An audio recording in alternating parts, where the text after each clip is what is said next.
Hi. Hello. Thank you so much for being here and being willing to do this with me. Oh my God. So yeah, Thank you for having me. Go ahead and introduce who you are. This is Dr. Achille, probably one of my favorite doctors ever. This is the woman who, pretty much saved my life by catching things going on with me. So I love her a bunch. I've told her I am now her patient for life, whether she wants me or not. It's kind of stuck with me. But yeah, so let's just start with a quick synopsis of who you are, what you do. So as she mentioned, I'm Dr. Fabienne Achille. I'm a board certified obstetrician gynecologist, in which I've been out from residency since 2012. So aging myself a little bit, but did my undergrad residency. I'm a big cane, all about the U. That's where I did my undergrad and residency training and medical school at the University of South Florida in Tampa. I currently serve as the vice chief of the OBGYN department at Memorial Hospital West. And a lot of that has to do with a lot of the advocating and stuff, and we'll talk about later on with decreasing rates of C-sections, stuff like that. Awesome. That is wonderful. So just curious, what made you want to get into your field? So I did always think growing up I wanted to be an OBGYN. It's always been, for some reason, I know number one, I wanted to be a doctor. Maybe because, yes, my father is also a retired physician. My mom was a nurse. I was around people in the medical field. My own uncle as well was an OBGYN in Haiti, so I was around people a lot. So I've always had that feeling. But in medical school, yes, there were some other specialties that kind of got my interest, but I always went back to OBGYN. I just loved every aspect of it, from talking to teenagers to, dealing with pregnancies and deliveries and even the surgical aspect. I mean, it's just such a compilation of different things that you can do. Yeah. Not one day is the same as the next, you know what I mean? So everything is, it's always a surprise sometimes. Yeah, that's awesome. And I like that. Yeah. Okay, very cool. So I kind of gave it already, but it's our relationship. Obviously, you are my doctor. I came to you. It's been a couple years now, I think. Yeah. Exactly. And then on my journey of wanting to get pregnant, I was coming to you, and we kind of went on this whole journey together after. Yes. So if you don't mind, obviously you kind of know my story more than anybody. Right. But just what makes it just so unique from maybe some other cases you've dealt with? So definitely in your case, what made it very unique and odd and still, I would say, just a miracle, basically, because you had not one but two very rare obstetric conditions. And even when I look at I still am very surprised at, like I said, not just one rare condition, but two at the same time. It's just never have I ever. Yeah. Don't make sense. I got the Lord was like, I pick you. You're the lucky one. Yes. So okay, and obviously the story behind No More S.I.S came out of all of some of it's trauma, some of the healing, everything that I went with, which you understand. For you, why do you think what I'm doing with No More S.I.S is important? It is something that's very important because, again, as you were going through what you were going through, and always relaying the fact that it was hard to find anything out there that was able to help you kind of even just understand or even know what's going on. And it's important for us to be able to share these, yes, people like to share a lot of joy and a lot of happiness all the time, but then, yes, there are people that suffer in silence as well. And even just for miscarriages in general, not many people like to talk about at all, until you go through it. Then it's like, oh yeah, this happened to me, things like that. So it's kind of important to have that kind of sisterhood to at least know, okay, I'm not alone. Yeah. that's always going to help someone get through that hard time. For sure. Definitely that. Again, the heart of it is just, you never know. People might be sitting right next to you that you are with all the time who are going through some stuff that you are, but you're not talking about it, and y'all could be helping, each other through that. So something that's been important for me is just education, because the two things I went through, never heard of them before. Exactly. Like, what is this? And so I want to educate people on not just the things that I went through, but a plethora of things. So even with some basic things it may not be basic for everyone, but some simple things I want to start with is simply, what is a miscarriage? And then I want to also get into like the percentage of women that may experience one. So a miscarriage can sometimes happen where you spontaneously just start bleeding or losing a pregnancy. And some miscarriages happen where, I guess, kind of like in silence, where, you are pregnant, we see a fetus, and then there's no heartbeat anymore. So that is still considered like a miscarriage. Especially in the first trimester, that's where the highest time, some reports say close to 10%, some studies show even 20, 30, even up to like 40%, because there are some women who don't realize they're pregnant sometimes, or what's called a chemical pregnancy. Exactly, and just have like a late period, but then they were actually truly going through it, and going through a miscarriage, and we just know from, blood work numbers. But so again, across the board, in general, in all ages, there is that range, but yes, the rate of miscarriage can increase with age. Okay, good to know. And then, are there any specific symptoms to look for within the miscarriage? Like, how would one know, oh, this is happening to me? Right, so yes, in the beginning of pregnancy, there usually is a little bit of cramping pain, little spotting, things like that, but some of it can be abnormal if it continues, or it gets like brighter red, or increased pain, that just something's off. And most women know their bodies and kind of can look or feel right. Exactly. So it'll be important to relay that to your doctor and, get evaluated. So you find yourself feeling like something's not right, or you start bleeding a little too much, you need to call your doctor, go get that checked out, please.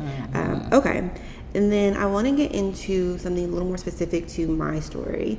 Because again, my first time hearing about a molar pregnancy was in your office, looking at you like, what? What is that? So can you explain what is a molar pregnancy? Yes. So a molar pregnancy, first of all, is very rare. It occurs in less than 1%. Like, the percentage of it occurring is like 0.1%. Like 100 in 100,000. Like, it's not very common. And the basis of it is that, I don't want to get too sciencey. Think of, so we have our eggs, right? In our chromosomes, normally we should have a set of 46 and an X, as a woman, XX. Okay. In a molar pregnancy, either the egg, for some reason, or what's called a complete molar pregnancy, is for some reason the egg was missing some genetic material and it was fertilized by a sperm. So still, it still has that set, but only from the sperm.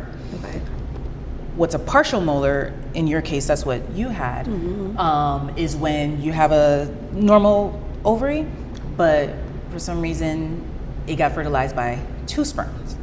And then you have what's called triploidy, or 69 XXY or XXX, way too many genetic materials, which is not normal. Sperm got too excited, Just chill out, So, and because you said it's something that it's very rare, like it's not something that you're going to see happen with many women. Is that why it's something that's not really heard of that often? Exactly. It's not really talked about or heard of. I know even personally, before your case, I can't even remember, maybe when I first started out in private practice, maybe 2012, 13 was the last case that I seen of a molar. So it's been over 10 years, you know what I mean? So again, in my own personal career, yes, I've seen other cases here and there, you know, with residency, but I want to say I could probably count on one hand The in my amount of whole people you've seen with that. Yeah. Right, exactly, as far as how many cases that we see. Okay. Yeah. Well, I don't wish it on anybody, but the good news is the likelihood is low of you Yes. catching it. But if you do, please go seek out your doctor so that can get treated and handled efficiently. Yes. The other thing that I had was in Accreta, right? Okay. Can you explain what an Accreta is? I've gone down a rabbit hole of Google and WebMD and like, what is all this stuff? Can you explain what an Accreta is? Just like in the most simple form. Yeah. So again, her case, like I said, she had the one case of the molar pregnancy, but also on top of that, what's called an Accreta, or in her case, actually the worst form of an abnormal placentation. So the placenta actually invaded and attached to the wall of the uterus, which normally it should just be part of the lining to be able to detach after you give birth. But an Accreta is when that tissue actually invades and gets into the muscle of the uterus, and it can get deeper, what's called an increta, within the actual uterine wall, and then a percreta, like in your case, it invaded all the way outside through the uterus and outside the uterus. Okay. Yes. Essentially, Accreta is something that we don't want to happen. No. So with that though, are there any factors that can increase the likelihood of someone getting an Accreta? Yes, and unfortunately it is having a C-section. That's the biggest risk factor for what's called an Accreta, or abnormal, placental attachment. And that's why there is this big campaign to try to reduce that first C-section. We really try hard to not perform a C-section because of this issue. Okay. Yeah. So I had a C-section with my first child, Layla. So that's definitely a factor that's probably played into. That's like the number one factor. Goes into that. Okay. Yeah. I'm curious because the rate of C-sections are so high right now. Why is that? Is that happening? Do you have any idea? So, in the United States, the C-section rate is about 25%, which is higher than most other developed countries. Supposedly, yes, more women tend to be older or high risk. There's issues, with like preeclampsia, diabetes, all that stuff. But unfortunately, in the U.S., it's actually Black women that have increased rates when you look at their our counterparts of white women, where this whole 30% increase morbidity and mortality, which research has shown, and unfortunately, it's a systemic issue. Yeah. Of any. Yeah. So it is something that we, as OBGYNs and physicians have to look into a lot deeper and make changes in our institutions to help decrease that rate. Yeah, that's something that is very important, and obviously going through all of everything that I have is even more important. Right. But even just the experience I had with my first child and that C-section, it was so important for me the next go around. I was like, I don't want to go through that again. Right. And I wanted to find a doctor who was going to kind of be on board with that. And obviously every case is different, and not everybody has the ability to deliver naturally after a C-section, which is a whole other topic. But it was important that I found someone who was, one, willing to listen, and two, willing that if I met that criteria to help me go through that. Because the C-section, it's a lot, all of that. It can be, it's a surgery, one. Right. And who wants to go to surgery when you're about to give birth to a whole new baby? But then it can also be kind of traumatizing going through that, the healing with your body. And it's just something that I was like, I need a doctor who will like not try to push this on me, because the unfortunate part is not every doctor, it's not me pushing doctors, but there are times where that seems to be more of like, we're going to do this versus maybe waiting a little bit to try to go the more natural route. So you're trying to have a kid, maybe talk with your doctor through that if you can avoid a C-section. No, absolutely. And proud to say that in in my hospital institution, they have been doing, classes and bringing in even certain experts, even the spinning babies, and having classes with the nurses. I mean, all the way down from us as physicians to the nurses, having certain things available to have that more natural process and really help to be able to labor safely, but also to decrease C-section rates. We're being clocked and watched as physicians. They look at our rates, it gets posted. So, a lot of physicians, in nature, we're competitive, so it's like, oh, dang, why my number is high, whatever, and you could see what other doctors are doing and compare yourselves and see like, dang, I'm doing too much, or, too many C-sections here. And we even have a checklist that shows like, okay, did you give this patient enough time? Did you allow this patient, any other modalities to help with the labor before calling a C-section? So it's really helpful in that way. And we also do have meetings with certain doctors that, we really get in their face and be like, look, what are you doing? What's happening? Exactly, So we are not shy about that, and letting them know, okay, yeah, this can't be happening. Yeah. So. Well, we love that. Love to hear that.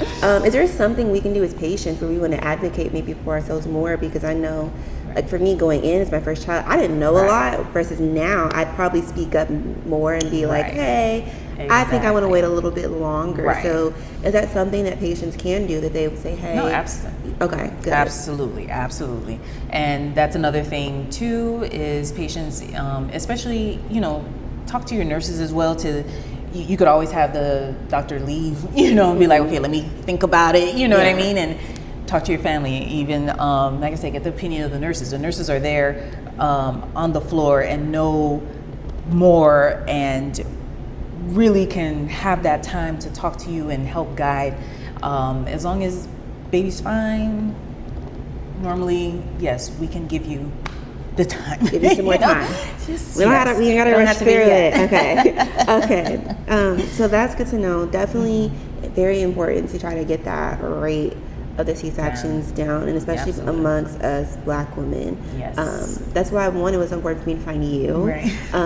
There are lots of wonderful doctors, not as great as this one, but lots of wonderful doctors. But it was so important for me to find someone who also looked like me, because I know that there unfortunately is that happening within the medical system, that Black women are not always getting the same treatment that they should. So I wanted someone who, one, knew what they were doing, but also would like have my back, look out for me, advocate for me, which you did. She was advocating for me, and I very much appreciate it. Okay. So one other thing I want to talk about, obviously going through everything that has happened, and now dealing with like the loss of a child, but also not being able to, I can still have a child, but I can't carry a child anymore. So if you have patients that are going through something like that, are there things that like doctors can do, or even like office staff can do, to kind of help facilitate that transition? Because it can be a lot coming in. It's like, I see all these pregnant women here, or like even questionnaires you gotta to fill out, and it's like, oh, this is so triggering for me. Exactly. So so definitely that's one thing, is just, again, spending that time and trying to help you get those resources that you need to be able to know what are your options, what can you do to be proactive. But then again, obviously you're grieving this loss. I mean, in your case, it was like a double loss, you know what I mean? It's a lot. So obviously giving that space for you to be able to heal, for you to be able to understand what is going on. And now, okay, when you are ready, that, okay, this is what I have. I got this for you. I got this for you. You know, this, that, and the third. These are my peoples. Whoever you need, whatever you need, we have it for you. Yeah. You know, so that's going to be the number one key, rather than just, throwing you out Sending there. you Just off on your figure, way, like, all just figure it right. out, you know. That no, I can come back, Yes. call you, come visit you. All right. Exactly. I got questions, or Yes. like you've answered plenty of my questions. Yeah, no. Or hey, I need some help in this direction. Right. So giving resources. Exactly. That's awesome. Yeah. Well, this has been very great and very informative, and I appreciate you doing this. Is there anything else that you want to add? Yeah, I mean, I guess the number one thing, and for any physicians or anyone in the medical field, especially in your case, like I said, this was very, very rare situation. As a physician, there is what's called like the art of medicine. When I did your ultrasound, and I'm sorry, No, it's very emotional. I know. I just remember that day. It was a lot. It's Yeah. a lot. It's a lot.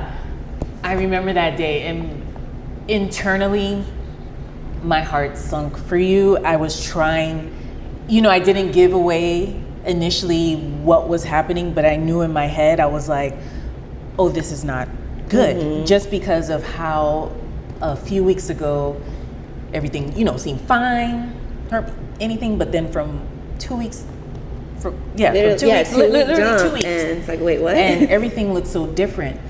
And that's when I knew I was like, I had to be aggressive in making sure of the diagnosis and what my hunch, you always just have this gut feeling that, okay, this is something very serious, but I don't want to, jump the gun and scare you too bad, you know what I mean, before anything. So I think a lot of physicians, unfortunately, are losing that art and that compassion to really, really look at the patient as a person and making sure that we can take care of you in the way that we can. And that's why, like I said, it was phone a friend. It was making sure you get this done. When the first friend couldn't see you, I was like, no, I need to have you seen right away. Now, yeah. It was a lot, but yes, definitely sometimes that gut feeling, you gotta listen to it. Yeah. And I'm glad I did that day. I'm glad you did, because that was throughout this whole thing, I'm glad you have been my doctor through it, and because of that, because I did not feel like just some patient or just another case you had. Like, I felt like you saw me as a person, and understood what I was going through. Because even that day doing ultrasound, I remember looking at the ultrasound and I looked at you, and I could see you like thinking, and I'm like, all right, at this point I'm gonna zone out. Like, I trust you. And when I could see you kind of like, I think you should probably go do this. I'm like, oh, okay. Yeah, there's something happening here. But I also knew that like I was in good hands, and because again, you didn't wait for like, I think their first doctor wasn't able to see me right away. Yeah, it wasn't like, okay, we'll just wait. No, you're very much like, no. We're gonna get someone else. Like, we're gonna get this taken care of. Even having doctors ready for me the day of surgery in case anything went wrong. Oh my gosh, we had a whole team lined up. But just doing that, or just visiting me beforehand, and obviously I had to go through everything, but just making sure like I'm as okay as I can be. All of that was just so important for me, and I appreciate it. And even after checking on me and my mental, because like it was a lot, and it was a lot very fast. Very fast. Yes. So I appreciate that from you. You are, I'll say this hands down, the best doctor that I know, and whoever I can recommend to you, I will. I should be booked and busy, so. Sorry. Get in when you can. Sorry. But you are forever going to be my doctor as long as even if I don't stay in Florida, I'm still coming back to see you. But that is something that you are wonderful at. I'm sure all your other patients appreciate it, and please keep doing that. This is Dr. Achille. And thank you for watching. Thank you. Bye. That was great. Oh my gosh.